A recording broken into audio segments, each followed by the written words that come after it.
नमस्कार दोस्तों, आज डेट है 7 सितंबर 2021। स्वागत है आपका द हिंदू के एडिटोरियल डिस्कशन में। ये एडिटोरियल डिस्कशन हम हिंदी में करते हैं।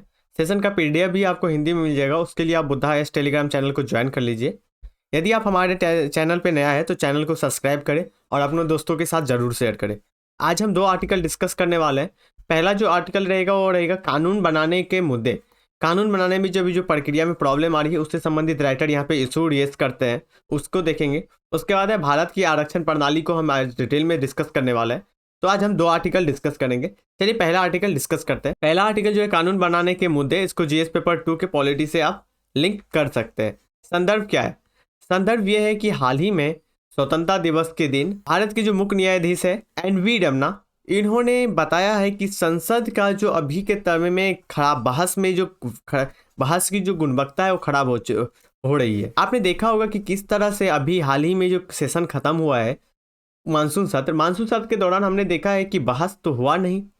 क्यों नहीं हुआ? विपक्ष एक तरफ विरोध कर रहा था पेगासस के मामले में और किसी कानून के मामले में।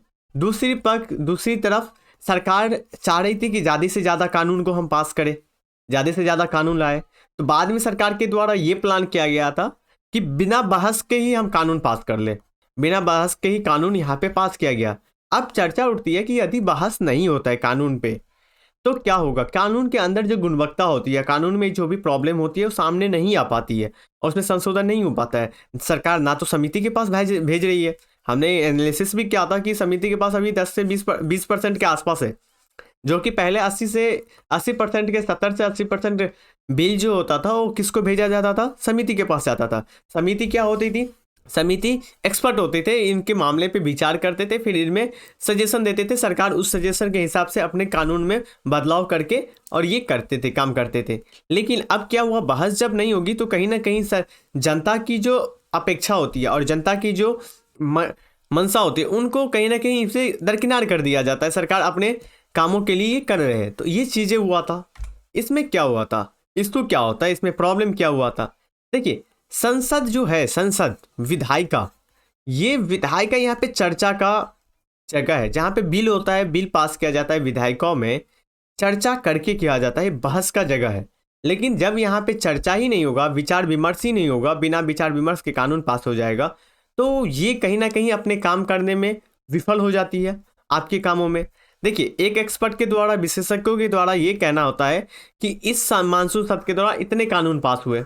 दूसरे, अब आप बताइए कि एक ये चीज़ें होना चाहिए कि 50 कानून पास हो गया इस सत्र के दौरान, बिना चर्चा का कानून पास हो गया, वैसा जरूरी है कि क्वालिटी होना चाहिए? फिर तो लोकतंत्र का कहीं ना कहीं प्रभावित होगा ना। क्वालिटी होना चाहिए, क्योंकि चर्चा होना चाहिए ना। चर्चा हो के आप यदि बीसी कानून पास करते हैं और ये चर्चा हो के, विचार विमर्श हो के, समिति के पास जाके फिर जो कानून पास करेगी, कानून बनेगी, पारित होगी, तो इसमें कहीं ना कहीं हमें ज़्यादा प्रभावित देखने को मिलता है। उसके बाद संविधान में प्रावधान दिया गया था कि अनुच्छेद 100 के तहत क्या किया जाएगा कि वोटिंग करके आपको जो कानून पास होगा, कानून में बहुमत से होगा और वोटिंग करने की आवश्यकता है। उस पर बिल पे वोटिंग किया जाएगा, उसके बाद कानून पास किया जाएगा। लेकिन हाल ही में ये चीज़ें नहीं देखने के लिए मिला है। हाल ही में ये देखने के लिए मिला है कि ध्वनि मत से पास कर लिया जाता है। ध्वनि मत से वोटिंग होता है, हाँ या ना में आप जवाब दीजिए। यदि हाँ ना में आप कैसे काउंट कर पाएंगे कि किसने हाँ बोला, किसने ना बोला? तो यहाँ पे भी कहीं ना कहीं अस्पष्टता नहीं दिखती है, पारदर्शिता की कमी दिखती है। जिस तरह से आपने कृषि कानून की आलोचना की जाती है, क्योंकि इसको ध्वनि मत से पास कर दिया गया। लोकसभा के या फिर राज्यसभा के जो सभापति होते हैं उनका क्या प्रावधान होता है इसके ऊपर? उनका पॉइंट ये होता है कि हमने ध्वनि मत से इसलिए प्रावधान किया है क्योंकि यहाँ पे इतने ज़्यादा चर्चा होते हैं, इतने ज़्यादा विपक्षों के द्वारा हंगामा हो रहा था, उसमें वोटिंग करवाना हमारे लिए संभव नहीं था। इसलिए हमने ये प्रक्रिया अपनाया, ध्वनि मत से बिल पास कराना। तो उनका भी है। तो कहीं ना कहीं विपक्ष भी यहाँ पे वो प्रॉब्लम में आ रही है। विपक्ष का जो लोकतंत्र का जो क्या है, पीपल के लिए, लोगों के द्वारा जो सरकार होती है, ये कहीं ना कहीं खत्म होती है ना प्रावधान। क्योंकि विपक्ष अपना कर्तव्य से पीछे हट रहा है। कि विपक्ष का क्या कर्तव्य है कि आप बिल पे चर्चा करो, आप बिल को सामने लाओ, प्रॉब्लम को सामने लाइए, इन चीज़ों की। उसके बाद नेक्स्ट पॉइंट राइटर के द्वारा बताया जाता है कि धन विधेयक। देखिए, हाल ही में देखने के लिए मिला है, धन विधेयक को क्या किया जाता है, राज्यसभा में पास नहीं करवाया जाता है। लोकसभा में पास होती है, उसके बाद राज्यसभा में यदि आप पास भी नहीं करें तो 14 दिन के बाद माना जाता है कि राज्यसभा से पास है। उसके बाद राष्ट्रपति को भेज दिया जाता है धन विधेयक के प्रावधान में। इसको अनुच्छेद 110 के तहत प्रावधान किया गया है संविधान में।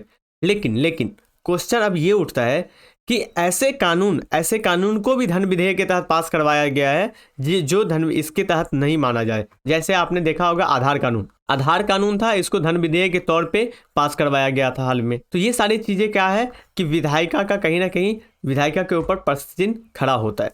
अब देखिए, विधायिका के अंदर एक सिद्धांत है, उस सिद्धांत का नाम है संवैधानिकता का अनुमान। संवैधानिकता का अनुमान ये होता है कि जितने भी विधायिका होता है, विधायिका क्या होती है, ये कानून बनाने की बड़ी, ये विधायिका में बहुत सारे एक्सपर्ट होते हैं, बहुत सारे सुप्रीम जज कोर्ट के वकील होते हैं। ये सारे विमर्श करके यहाँ पे कानून को लाया जाता है, कानून को बनाया जाता है। तो राइटर के द्वारा कहना है कि यहाँ पे बहुत सारी डिस्कशन होती है, हर क्षेत्र के लोग यहाँ पे रहते हैं, वो अपना डिस्कशन करते हैं, लेकिन वही चीज़ हमें कोर्ट में देखने के लिए नहीं मिलता है। तो ये सिद्धांत है किसका? संवैधानिकता का अनुमान। लेकिन संविधान में ये भी किया गया है कि न्यायिक समीक्षा की प्रावधान दी गई है, क्योंकि आपकी जो संशोधन होती है और न्यायिक मतलब हर वक्त सर्च करने के लिए न्यायालय में कि आपको संशोधन किया जा सके। और नेक्स्ट मुद्दा ये है कि विधायिका में बिना विचार विमर्श के, बिना चर्चा के को बलिदान देना पड़ता है। पहला चीज समान भागीदारी, कहीं ना कहीं समान भागीदारी और मौलिक अधिकार का भी सम्मान नहीं होता है। इसमें मौलिक अधिकार का सम्मान और समान भागीदारी, देखिए जनता के जो रिप्रेजेंटेटिव होते हैं, प्रतिनिधित्व होते हैं, उनकी समान भागीदारी होनी चाहिए। यदि आपने ऐसे जल्दीबाजी में कानून को पास कर दिया तो दूसरे जो विपक्ष है उनके बिना चर्चा के बिना आपने कर लिया, तो क्या उनका राजेमंदी हुई इस कानून के ऊपर? नहीं हुआ। क्या उन्होंने अपना विचार दे पाया? नहीं दे पाया। तो कहीं ना कहीं लोगों के लिए जो समान भागीदारी होनी चाहिए, ये सिद्धांत जो है, ये सिद्धांत ठेस पहुंचती है इस सिद्धांतों को। इस चीज़ों को राइटर यहाँ पे बात कर रहे हैं। उसके बाद राइटर के द्वारा निष्कर्ष बताया जाता है कि निष्कर्ष में ये चीज़ें होनी चाहिए। सीजेआई ने सुझाव दिया कि वकील और बुद्धिमान जो विचार विमर्श होता है उनको सुझाव देने की ज़रूरत है, ठीक है, उनको विचार करने की ज़रूरत है। आप चर्चा करें, चर्चा करने के बाद ही इस पर काम कर सकते हैं। यदि आप चर्चा नहीं करते हैं फिर भी ये काम आप कर रहे हैं, तो मानिए कि कहीं ना कहीं यहाँ पे तो न्यायपालिका को तो एक्टिव होना पड़ेगा। आप बिना चर्चा के तो पास कर दिए कानून, आप कानून में क्या प्रावधान है इसमें तो फिर तो सक्रिय होना पड़ेगा ना न्यायपालिका को। यदि विधायिका अपनी काम करने में सक्षम नहीं हो पाती है, कानून पास कर दिया जाता है, एक मशीन की तरह पास किया जाता है, को डालो पास करो, डालो पास करो, ये चीज़ें नहीं ना होनी चाहिए। यदि ऐसा होगा तो कहीं ना कहीं फिर न्यायपालिका को तो एक्टिव ही होना चाहिए। और एक्टिव बिना, देखिए हमारे यहाँ पे मैंने क्या बात किया कि संसदीय समिति के बिना ही बिल को पास कर दिया जाता है, उनके पास भी विचार विमर्श नहीं होती है। तो इससे क्या होती है, कानून को रद्द करती है, न्यायपालिका आती है, इस पर विचार देती है और कानून को रद्द कर देती है। कहीं ना कहीं फिर न्यायपालिका विधायिका और न्यायपालिका के बीच में हमें टकराव देखने के लिए मिलता है। फिर विधायिका बोलती है कि न्यायपालिका बहुत ज़्यादा एक्टिव हो रही है। ये चीज़ें एक्टिव क्यों नहीं होगी? आप अपना काम पूरा कर लीजिए, फिर न्यायपालिका आपके काम में हस्तक्षेप नहीं करेगा। पावर का सेपरेशन हुआ है, ठीक है, पावर की आपकी जो शक्ति है, शक्ति का बंटवारा है, शक्ति पृथकीकरण किया गया है। लेकिन सवाल ये उठता है कि आप जब अपने कार्यों को पूरा नहीं करेंगे तो कोई ना कोई तो समाज के न्याय के लिए काम करेंगे ना। आप ऐसा कानून लेके आ रहे हैं जहाँ पे हमारे मौलिक अधिकार का हनन हो रहा है या बेसिक चीज़ों का हनन हो रहा है, जो एक्टिव नहीं होता है। एक केस बताया जाता है जिस केस का किसके द्वारा एक फैसला दिया गया था, मुंबई के द्वारा, ठीक है, महाराष्ट्र सरकार के द्वारा, कि 3 स्टार जो होटल है, इस होटल में जो डांस करने वाले हैं उनके ऊपर बैंड कर दिया गया था, और 5 स्टार जो होटल है उनमें ये बैंड नहीं किया गया था, प्रतिबंध नहीं लगाया गया था। अब यहाँ पे सवाल उठता है, न्यायपालिका ने सवाल उठाया था कि आपने किस आधार पे, आप तो फिर तो यहाँ पे क्या कर रहे हैं, वर्ग के आधार पे, आर्थिक तौर पे वर्ग के आधार पे, कि जो भैया 3 स्टार में जा पाएगा उसके पास तो थोड़ा सा पैसा का कम होगा, जो ज़्यादा एफर्ट कर पाता है, जो 5 स्टार में जाता है, उसके लिए तो आपने वो चीज़ें चालू करके रखा है। इसलिए सरकार, न्यायपालिका यहाँ पे एक्टिव हुई और इस फैसले को डिसमिस कर दिया उनका, कि आपने किस आधार पे, लॉजिक तो इसलिए ही ये राइटर के द्वारा बताया जाता है कि यदि विधायिका अपना काम पूरा नहीं कर पाती है तो न्यायपालिका अपनी एक्टिव होगी। और एक्टिव होने के लिए हमने हाल ही में देखा है कि किस तरह से न्यायपालिका आके एक्टिव हो रही है। तो हमने ये आर्टिकल पूरा डिस्कस किया। चलते हैं हम दूसरा आर्टिकल। भारत की आरक्षण प्रणाली से रिलेटेड है, इसको आप जीएस पेपर 2 के पॉलिटी से लिंक कर सकते हैं। संदर्भ क्या है? संदर्भ ये है कि हाल ही में सरकार के द्वारा नीट की परीक्षा के लिए नीट की परीक्षा के लिए ओबीसी को आरक्षण दे दिया गया है। एक सवाल उठता है, इसमें दो प्रावधान अभी चल रही है सरकार के द्वारा। क्या क्या है कि नीट की परीक्षा के लिए ओबीसी को रिजर्वेशन का प्रावधान किया गया, और दूसरी तरफ जातिगत जनगणना के लेके बातें चल रही है कि जातिगत जनगणना होना चाहिए। अब पहली चीज़ हम ये समझते हैं आरक्षण क्यों। देखिए, समाज में हमारे यहाँ पे बहुत सारे समावेशी विकास के लिए, ठीक है, समाज की जो व्यवस्था है और समावेशी विकास के लिए स्टार्टिंग से ही आरक्षण की प्रावधान किया गया है। ओबीसी को बाद में आरक्षण दिया गया है मंडल कमीशन के आने के बाद, ठीक है, सजेशन के बाद दिया गया है। लेकिन पहले जो एससी है और एसटी है, एससी एसटी है, इनको क्या किया गया है, इस पर पहले से ही संविधान जब निर्माण हुआ तो उस समय ही आरक्षण का प्रावधान किया गया था, क्योंकि जो ये हमारे जो विकास है, विकास में कहीं पीछे ना रह जाए, इस विकास की प्रक्रिया में ये पीछे नहीं रह जाए, इसलिए इनको समान अपॉर्चुनिटी, समान मौका दे, और मौका देने के लिए इनको थोड़ा सा हम एज देंगे अभी के टाइम में। इस चीज़ों के प्रावधान किया गया था। लेकिन यहाँ पे राइटर के द्वारा क्वेश्चन रेज किया जाता है ओबीसी के लेके कि ओबीसी को जिस तरह से प्रावधान दिया गया था, जिस तरह से प्रावधान दिया गया है कि ओबीसी को रिजर्वेशन मिलेगा, क्या इनकी प्रावधान ओबीसी का जो पर्पस था, उद्देश्य था ये आरक्षण देने का, ये क्या पूरा हो पाया है या नहीं हो पाया है। इसमें राइटर के द्वारा बताया जाता है कि नहीं हो पाया। कैसे नहीं हो पाएगा? देखिए, पहला चीज़ है कि इसके अंदर ओबीसी के अंदर एक तो ओबीसी है, इसके अंदर भी सब कास्ट को बहुत ज़्यादा कर दिया गया है, ग्रुपिंग कर दिया गया है।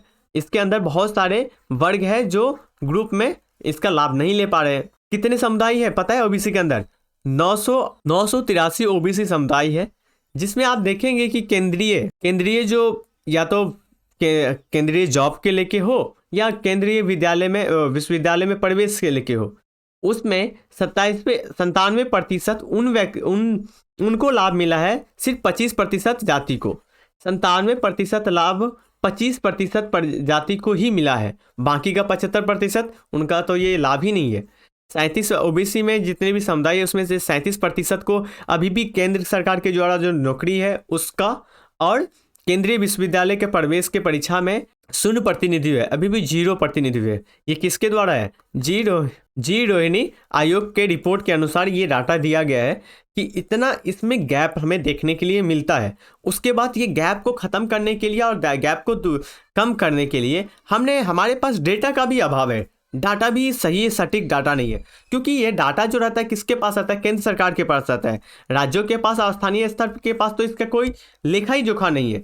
जो आप देखेंगे कि सामाजिक और आर्थिक स्थिति में शायद ही कहीं पे पुष्टि किया जा रहा है डेटा, इनके पास डेटा ही नहीं है जिससे कि ये पता लगे कि उदारीकरण के बाद इन जाति में क्या बदलाव आया है, क्या इनमें कुछ विशेष प्रावधान है, क्या इनमें क्या विकास हुआ है, इनका जो मकसद बनाया गया था विकास को पूरा करने में, क्या यह पूरा करने में सफल हो पाया है। ये जो ओबीसी को आरक्षण देने की बात की जा रही थी, तो यहाँ पे क्वेश्चन उठता है, आंसर आता है नहीं, क्योंकि डाटा का कहीं ना कहीं अभाव है। दूसरी जगह 97% वही व्यक्ति लाभ ले रहे हैं, 25% व्यक्ति 97% लाभ ले रहे हैं, तो बाकी 37% तो अभी भी 0 है। 37% अभी भी ये जो जाति है ओबीसी के अंदर, ये भी 0 है।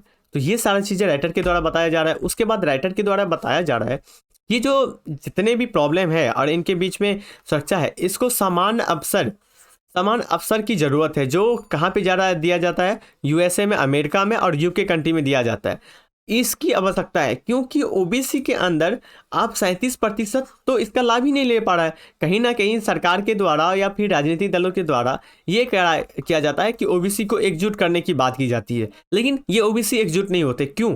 क्योंकि इनको पता रहता है कि यदि हमें तो लाभ ही नहीं मिला, ये जो 37% है, इनको यदि ओबीसी के नाम पे यदि लाभ दिया जाए, इनको बोला जाए कि आपको ओबीसी के नाम पे एकजुट होना है, तो क्या यह 37% हो पाएंगे? बोलेंगे नहीं भैया, हमें इसका तो लाभ ही नहीं मिला है।